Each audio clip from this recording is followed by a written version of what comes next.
দুই ম্যাচ টি-20 সিরিজের প্রথম ম্যাচে আরব আমিরাতের বিপক্ষে আজ রাত 9টায় মাঠে নামবে বাংলাদেশ দল।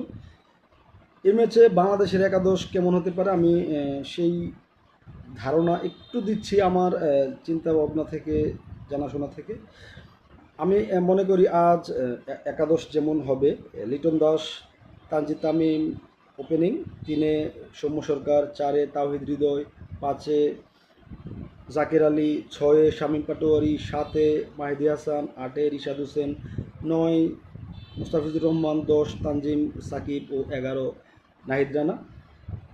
এর বাহিরে দুটো জায়গা নিয়ে আমার মধ্যে কিছুটা হলো কনফিউশন আছে যে শান্ত হয়তো থাকতে পারে একাদশে, তবে এই ক্ষেত্রে জিত তামিম অথবা সৌম্য সরকারকে ড্রপ করতে হবে এবং মনে হয় না যে এই কাজটা করা হবে। অতএব শান্তর আমি জায়গা দেখছি না একাদশে। এছাড়া নাহিদ রানা অথবা তানজিম সাকিবের পরিবর্তে শরীফুল থাকতে পারে, তবে সেই সম্ভাবনাটাও খুবই কম। আমি যে 11 জন বললাম এই একাদশটাই হতে পারে আমার চিন্তা ভাবনা থেকে আমার কাছে মনে হয়েছে, এবং এই একাদশটাই বেটার একাদশ হবে।